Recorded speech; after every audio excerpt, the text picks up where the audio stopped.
L'histoire que vous allez entendre maintenant est basée sur des faits réels. Les noms des personnages ont été modifiés pour préserver leur identité. Dans l'histoire d'aujourd'hui, il n'était qu'un enfant, mais il a été discriminé à cause de la couleur DECSYEX. Quelques années plus tard, ils ont été choqués de découvrir la vérité. Prenez un moment pour réfléchir à la leçon que cette histoire va vous offrir et, si vous êtes capable de comprendre, commentez ci-dessous afin que plus de personnes comprennent, et partagez-la avec ceux que vous aimez. Merci et bonne histoire. Dans le petit village d'Omo, niché au cœur de l'Éthiopie, un cri perçant déchira le silence de la nuit étoilée. Mathilde Beaufort, une sage-femme française expatriée, venait d'aider à la naissance d'un enfant pas comme les autres. « Mon Dieu, Adeline! Regardez ses yeux !» s'exclama Mathilde, stupéfaite. Adeline Rochefort, la mère épuisée, leva faiblement la tête. Ses yeux s'écarquillèrent d'horreur lorsqu'elle vit le visage de son nouveau-né. « Qu'est-ce que c'est que ça? Est-ce qu'il est aveugle ?» murmura-t-elle, la voix tremblante. Le bébé, qui allait plus tard être connu sous le nom d'Abuche, avait des yeux d'un bleu si intense qu'ils semblaient irréels. Comme deux saphirs lumineux enchâssés dans son petit visage sombre, il brillait d'un éclat presque surnaturel. Léon Rochefort, le père, entra précipitamment dans la hutte, alerté par l'agitation. « Que se passe-t-il? Est-ce que le bébé va bien ?» demanda-t-il, inquiet. Mathilde lui tendit l'enfant silencieusement. Léon resta figé, bouche bée, en voyant les yeux de son fils. « C'est impossible !» murmura-t-il. « Comment un enfant éthiopien peut-il avoir des yeux pareils ?» Le silence qui suivit fut lourd de tension. Adeline éclata en sanglots, persuadée que son enfant était maudit. Léon, quant à lui, oscillait entre l'émerveillement et la peur. « Nous devons l'emmener voir un médecin immédiatement, déclara Mathilde d'un ton ferme. Ses yeux, ce n'est pas normal. Il pourrait y avoir un problème grave. Mais le destin en avait décidé autrement. Cette nuit-là, une tempête sans précédent s'abattit sur le village, coupant toutes les routes vers la ville la plus proche. Pendant des jours, la famille Rochefort resta isolée, avec leur enfant aux yeux mystérieux. Les semaines passèrent, et il devint évident qu'Abuche n'était pas aveugle. Ses yeux, bien que d'une couleur inhabituelle, fonctionnaient parfaitement. Peu à peu, la peur initiale d'Adeline se transforma en fascination. « C'est un don de Dieu » chuchotait-elle en berçant son fils. « Il est spécial, notre petit Abuche. » Léon, cependant, restait méfiant. Il craignait que la différence de son fils ne lui attire des ennuis dans un pays où la superstition régnait encore. Un soir, alors qu'Abuche avait environ 6 mois, un vieil homme du village vint rendre visite à la famille. C'était Gaspard le moine, un ancien missionnaire français qui vivait en Éthiopie depuis des décennies. Dès qu'il posa les yeux sur Abuche, Gaspard eut un mouvement de recul. « Par tous les saints, murmura-t-il. J'ai déjà vu ces yeux-là. » Léon et Adeline échangèrent un regard inquiet. « Que voulez-vous dire, Gaspard ?» demanda Léon. Le vieil homme s'assit lourdement, son regard ne quittant pas l'enfant. « Il y a bien des années, dans un village reculé du nord, j'ai rencontré une femme. Elle avait les mêmes yeux que votre fils. Les villageois la considéraient comme une sorcière, mais elle possédait un don de guérison extraordinaire. » Un frisson parcourut l'échine d'Adeline. « Et qu'est-il arrivé à cette femme ?» Le visage de Gaspard s'assombrit. « Elle a disparu un jour. Certains disent qu'elle a été enlevée par des marchands d'esclaves, d'autres qu'elle s'est enfuie pour échapper à la persécution. Mais avant de partir, elle m'a fait une prédiction. » Il fit une pause dramatique, ses yeux brillant d'une lueur étrange. « Elle m'a dit qu'un jour, un enfant naîtrait avec les mêmes yeux qu'elle. Un enfant qui changerait le destin de ce pays. » Le silence qui suivit était palpable. Adeline serra Abuche contre elle, comme pour le protéger d'un danger invisible. « Qu'est-ce que cela signifie pour notre fils ?» demanda Léon, la voix tendue. Gaspard se leva lentement, son regard toujours fixé sur l'enfant. « Cela signifie que votre fils a un destin extraordinaire devant lui. Mais rappelez-vous, le chemin vers la grandeur est souvent pavé de difficultés et de dangers. » Alors qu'il se dirigeait vers la porte, il se retourna une dernière fois. « Protégez-le. Et préparez-le. Car un jour, ses yeux attireront l'attention du monde entier. » Sur ces mots, il disparut dans la nuit, laissant derrière lui une famille partagée entre l'espoir et la crainte, et un bébé dont les yeux bleus brillaient comme 2 étoiles dans l'obscurité. Cette nuit-là, Adeline et Léon restaient réveillés longtemps, contemplant leur fils endormi et se demandant quel avenir l'attendait. Il ne savait pas encore à quel point les paroles de Gaspard allaient se révéler prophétiques, ni les épreuves qui attendaient leur enfant aux yeux extraordinaires. Les années passèrent, et Abush grandit, devenant un garçon vif et curieux. Ses yeux bleus continuaient d'attirer l'attention, suscitant à la fois émerveillement et méfiance dans le petit village d'Homo. Cependant, ce n'est que lorsqu'Abush atteignit l'âge de 7 ans que le mystère entourant sa condition commença à s'éclaircir. Un jour d'été particulièrement chaud, le docteur Élise Dufour, une généticienne française en mission humanitaire, arriva dans le village. Dès qu'elle aperçut Abush, elle fut frappée par son apparence unique. « Mon Dieu » murmura-t-elle, s'approchant du garçon. « C'est fascinant. » Intriguée, Élise demanda à rencontrer les parents d'Abush. Adeline et Léon, bien que méfiants, acceptèrent de discuter avec la docteure. Dans la modeste demeure des Rochefort, Élise examina attentivement Abush, notant non seulement ses yeux bleus éclatants, mais aussi une mèche de cheveux blancs qu'elle n'avait pas remarquée auparavant. « Je pense savoir ce qu'a votre fils, » annonça-t-elle finalement. « Il s'agit probablement du syndrome de Waardenburg. »« Le SIN, quoi ?» balbutia Adeline, confuse. Élise prit une profonde inspiration, cherchant ses mots pour expliquer de manière simple. Le syndrome de Waardenburg est une condition génétique rare. Elle affecte la pigmentation des yeux, des cheveux et parfois de la peau. C'est ce qui explique les yeux bleus extraordinaires d'Abush et cette mèche de cheveux blancs. Léon fronça les sourcils. Est-ce dangereux? Notre fils est-il malade? Non, non, rassura rapidement Élise. Ce n'est pas une maladie à proprement parler. C'est simplement une variation génétique. Ça ne met pas sa vie en danger. Un silence pesant s'installa dans la pièce. Abush, qui avait écouté attentivement, prit la parole pour la première fois. Suis-je le seul à avoir ça? Le cœur d'Élise se serra devant l'inquiétude visible dans les yeux du garçon. Non, tu n'es pas seul, Abush. C'est rare, mais il existe d'autres personnes dans le monde qui ont le même syndrome. En fait, on estime qu'il touche environ une personne sur 40 000. Les yeux d'Abush s'écarquillèrent. Combien ça fait, 40 000 personnes? Élise sourit doucement. C'est à peu près la population d'une petite ville. Imagine, dans le monde entier, il y a peut-être 200 000 personnes comme toi.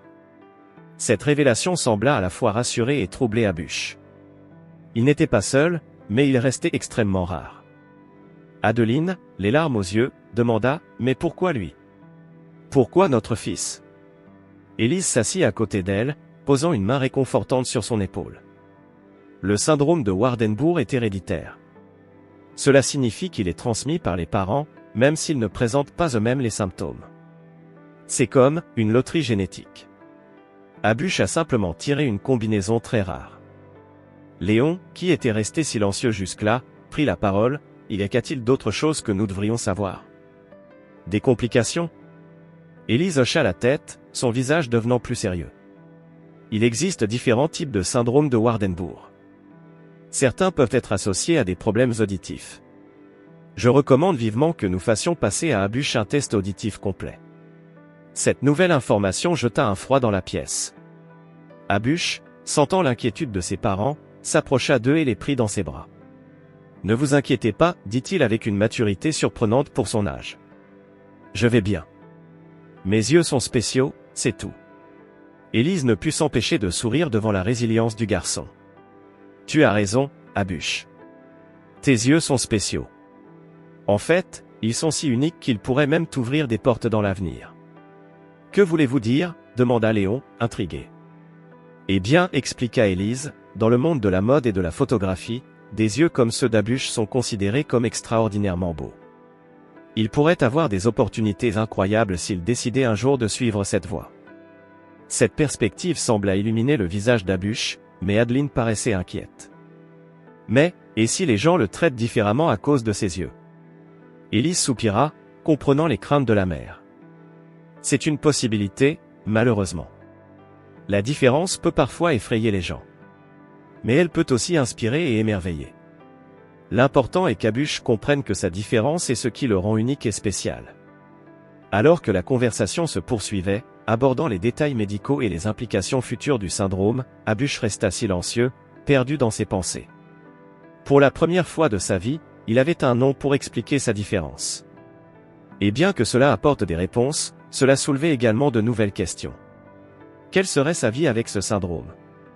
Comment le monde le percevrait-il? Et surtout, comment allait-il utiliser cette différence pour façonner son avenir?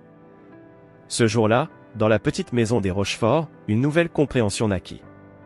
Le syndrome de Waardenburg n'était pas une malédiction, comme certains villageois l'avaient murmuré. C'était un don rare, une opportunité unique. Et pour Abush, c'était le début d'un voyage qui allait le mener bien au-delà des frontières de son petit village éthiopien. Malgré la beauté extraordinaire de ses yeux, la vie d'Abush était loin d'être un conte de fées. À mesure qu'il grandissait, le jeune garçon aux yeux bleus se retrouvait de plus en plus isolé dans son propre village. Un jour, alors qu'Abush avait tout juste 9 ans, il décida de se joindre à un groupe d'enfants qui jouaient au football sur la place du village. Plein d'espoir, il s'approcha d'eux, son ballon usé sous le bras. « Je peux jouer avec vous ?» demanda-t-il timidement. Le silence tomba sur le groupe. Les enfants échangèrent des regards mal à l'aise avant qu'un garçon plus âgé, Théo Mercier, ne prenne la parole. « Dégage, yeux de démon !» cria Théo, son visage déformé par le mépris. « On ne joue pas avec les maudits comme toi. » Les mots frappèrent Abush comme un coup physique. Il recula, les larmes aux yeux, tandis que les autres enfants ricanaient.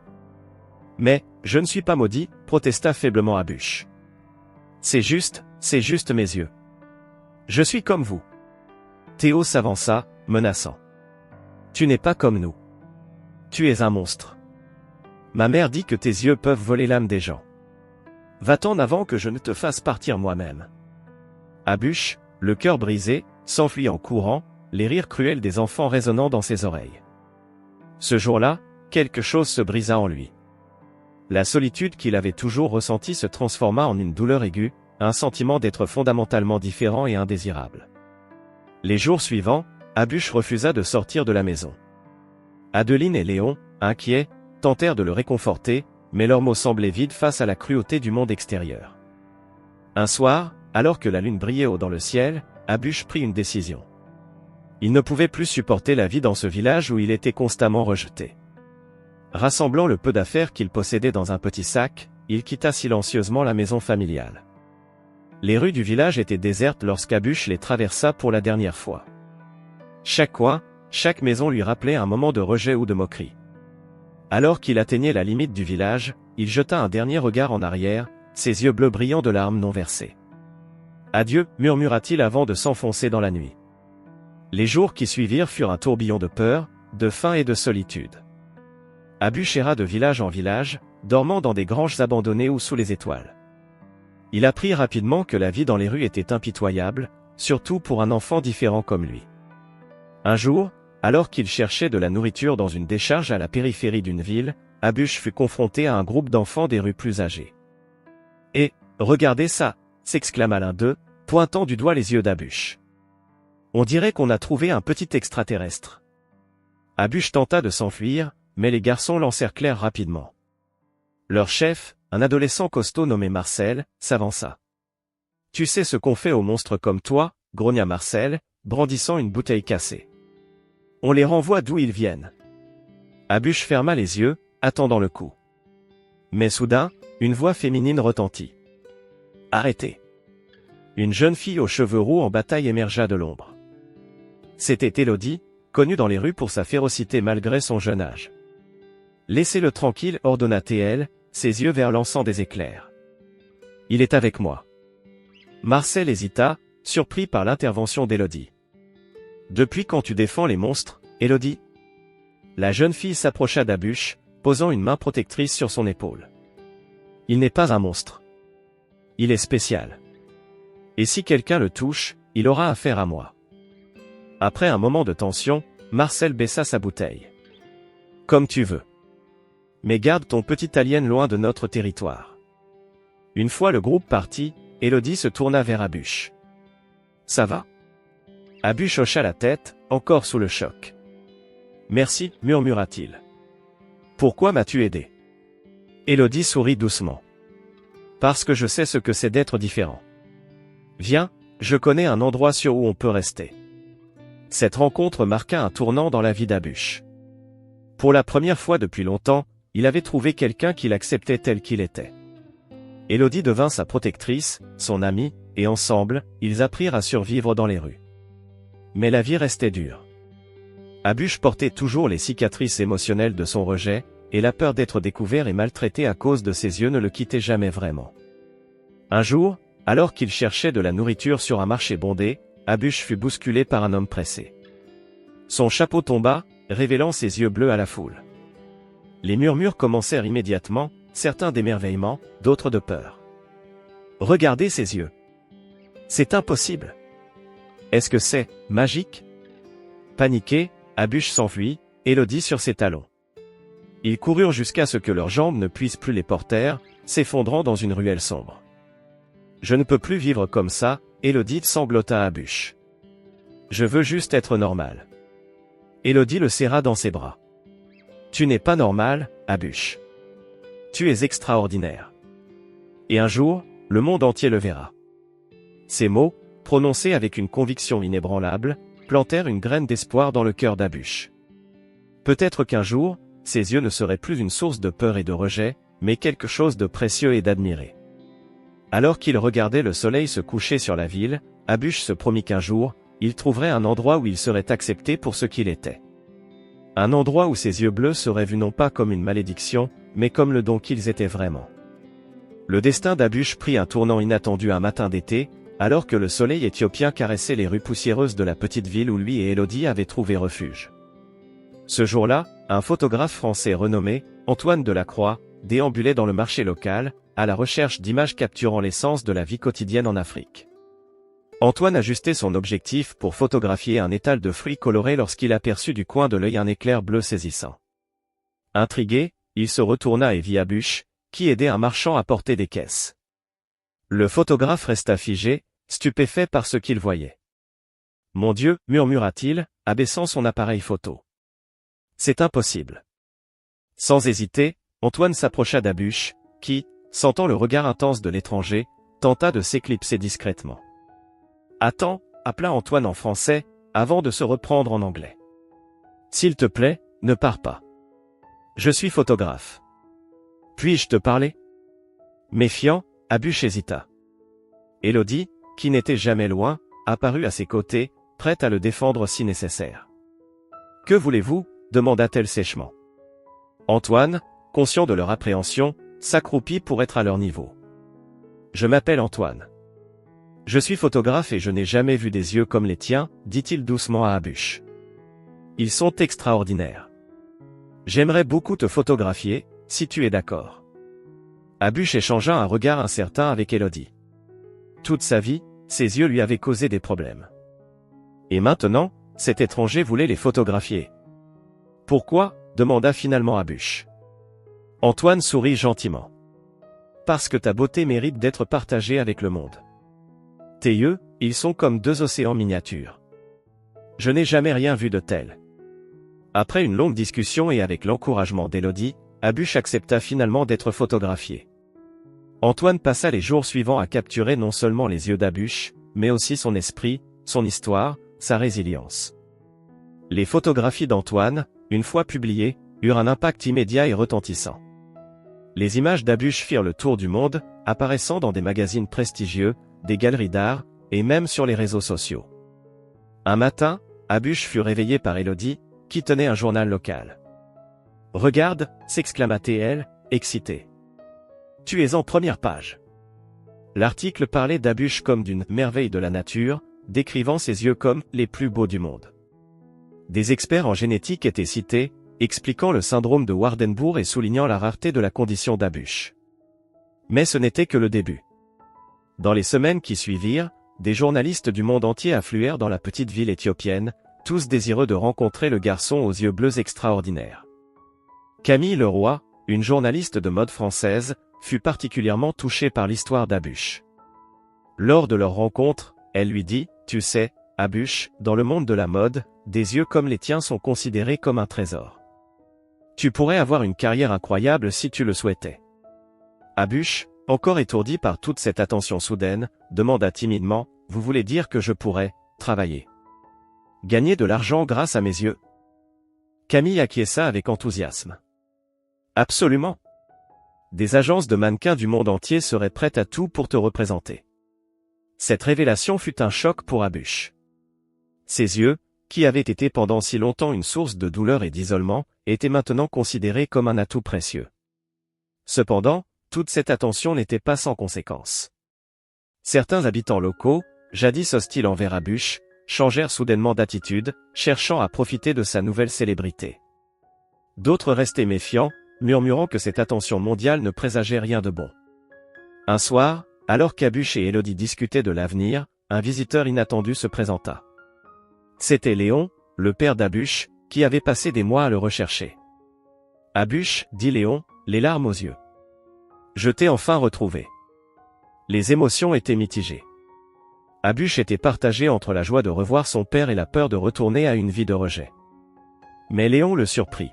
« Je suis tellement désolé, mon fils. J'aurais dû te protéger, te faire comprendre à quel point tu es spécial.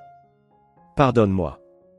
Je veux t'aider à saisir ces nouvelles opportunités qui s'offrent à toi. » Cette réconciliation marqua un nouveau chapitre dans la vie d'Abush. Avec le soutien de son père, d'Elodie, et l'intérêt du monde entier, il commença à envisager un avenir qu'il n'aurait jamais imaginé possible. Antoine Delacroix, qui était resté en contact, organisa une exposition de ses photographies d'Abush à Paris. « Ce n'est que le début, promit-il. Le monde entier va bientôt connaître ton nom et ton histoire. » Alors qu'Abush se préparait à quitter l'Éthiopie pour la première fois de sa vie, il regarda son reflet dans un miroir, ses yeux bleus brillants d'espoir et d'appréhension. « Es-tu prêt ?» demanda Elodie, qui avait insisté pour l'accompagner.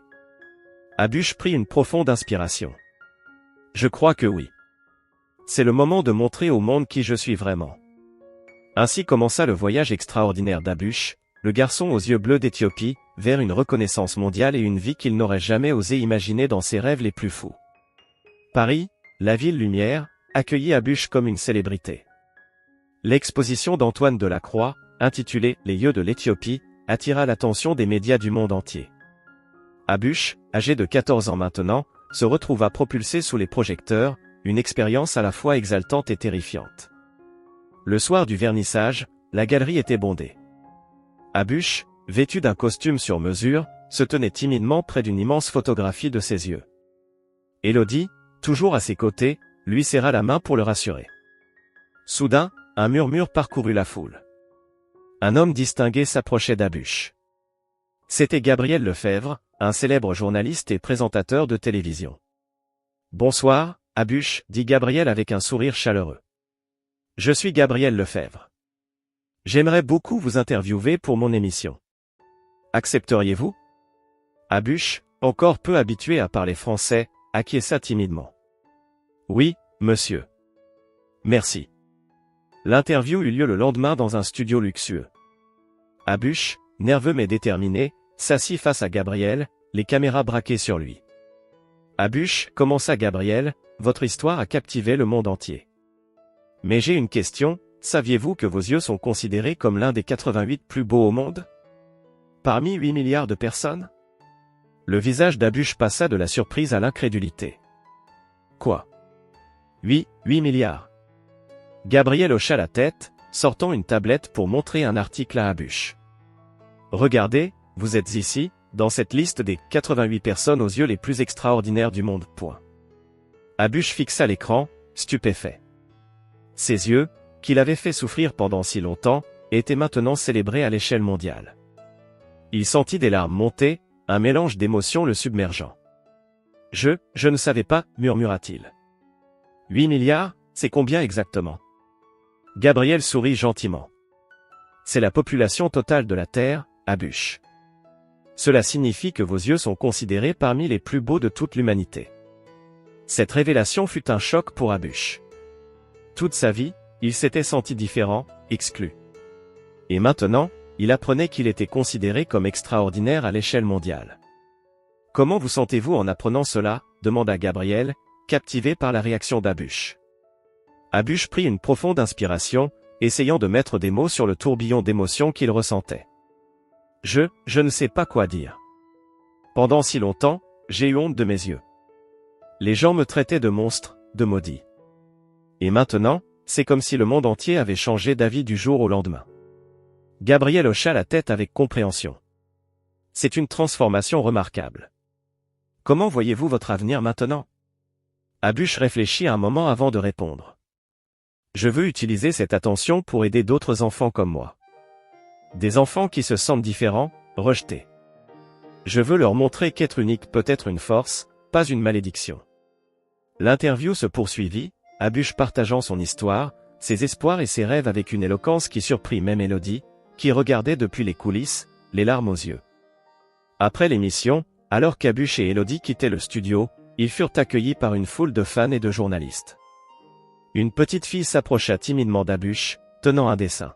« C'est pour toi, dit-elle doucement, lui tendant le papier. C'était un dessin d'Abush, ses yeux bleus brillants comme des joyaux. Abush s'accroupit pour être à son niveau. « Merci, dit-il avec un sourire chaleureux. Comment t'appelles-tu? Sophie, répondit-elle. J'ai les yeux verrons. Les autres enfants se moquent de moi à l'école. Mais quand je t'ai vu à la télé, j'ai pensé que peut-être, être différent n'était pas si mal. » Cette rencontre toucha profondément Abush. Il réalisa que son histoire pouvait avoir un impact bien au-delà de sa propre vie.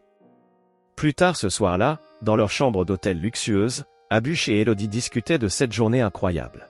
« Tu te rends compte, Abush, dit Elodie, encore abasourdie. Tu es considéré comme l'une des personnes aux plus beaux yeux du monde. » Abush hocha la tête, pensif.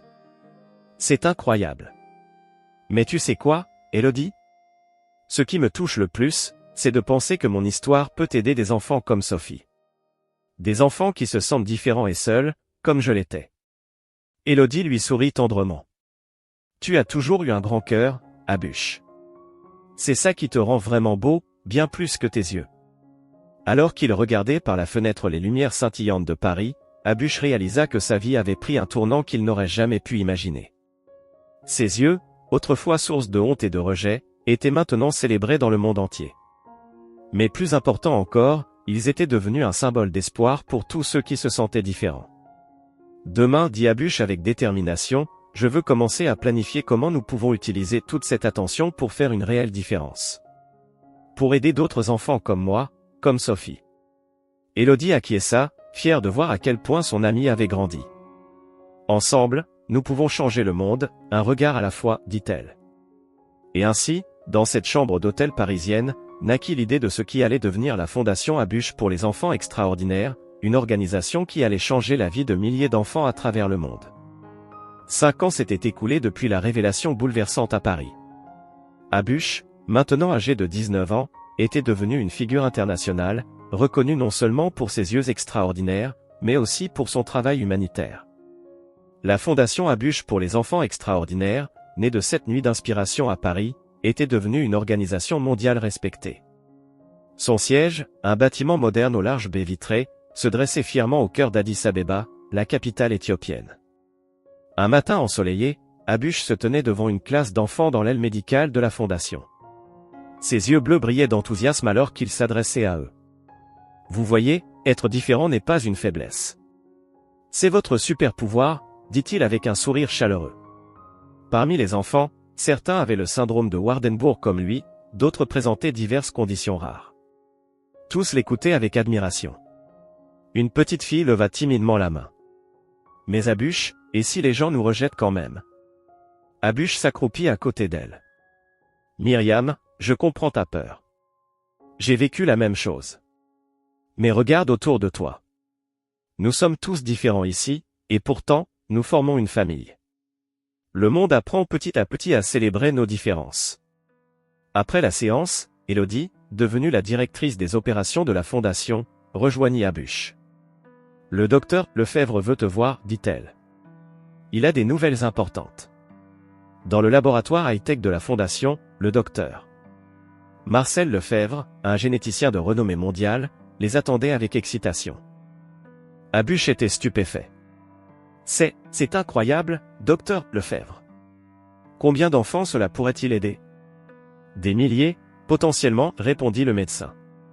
Et ce n'est que le début. Vos yeux, Abush, ont littéralement ouvert la voie à ces découvertes. » Cette nouvelle était bouleversante. Abush se tourna vers Elodie, les yeux brillants d'émotion. « Tu te souviens quand nous dormions dans les rues?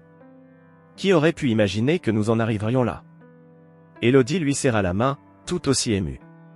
Tu as transformé ta différence en une force pour changer le monde, Abush. C'est extraordinaire.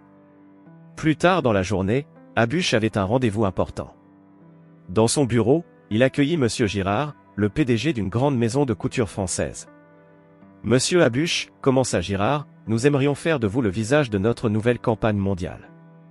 Votre histoire, votre beauté unique, incarne parfaitement notre message d'inclusivité et de célébration de la diversité. Abush était flatté, mais hésitant. C'est une offre généreuse, Monsieur Girard. Mais j'ai une condition. Je veux que 50% des bénéfices de cette campagne soient reversés à notre fondation pour financer nos recherches médicales et nos programmes éducatifs. Girard sembla surpris, puis sourit. C'est audacieux. Mais j'admire votre engagement. Marché conclu. Le soir venu, Abush se rendit dans un petit village à l'extérieur d'Addis-Abeba. C'était là qu'il avait grandi, là où ses yeux avaient été source de tant de souffrance. Mais aujourd'hui, il y revenait en héros. Devant tout le village rassemblé, y compris Théo, le garçon qu'il avait autrefois rejeté, Abush prit la parole. Il y a des années, j'ai fui ce village, convaincu que j'étais maudit. Aujourd'hui, je reviens pour vous dire ceci, nos différences ne sont pas des malédictions, mais des dons. Elles nous rendent uniques, elles nous donnent la force de changer le monde. Il fit une pause, balayant la foule du regard. Je suis ici pour annoncer que la Fondation Abush va construire une école et une clinique dans ce village. Pour que chaque enfant, qu'il soit différent ou non, ait la chance de réaliser ses rêves. Les applaudissements explosèrent. Théo s'avança, les larmes aux yeux. Abush, je suis tellement désolé pour ce que je t'ai fait subir. Peux-tu me pardonner? Abush lui sourit et le prit dans ses bras. Le pardon est le premier pas vers un monde meilleur, Théo. Nous avons tous beaucoup appris. Plus tard cette nuit-là, Abush se tenait sur la colline surplombant le village, Élodie à ses côtés. Le ciel étoilé au-dessus d'eux semblait refléter l'éclat de ses yeux. Qui aurait cru que tes yeux changeraient tant de vie, dit doucement Élodie. Abush sourit, pensif. Ce ne sont pas mes yeux qui ont changé les choses, Élodie. C'est la façon dont nous avons choisi de voir le monde. Et la façon dont nous avons appris au monde à nous voir. Alors qu'il contemplait l'avenir, Abush savait que son voyage ne faisait que commencer. Ses yeux extraordinaires avaient ouvert des portes, mais c'était son cœur, sa compassion et sa détermination qui continueraient à changer le monde, un regard à la fois. Dans le ciel nocturne, une étoile filante passa, comme pour souligner la promesse d'un avenir encore plus brillant. Pour Abush, pour tous les enfants extraordinaires, et pour un monde apprenant enfin à célébrer ses différences.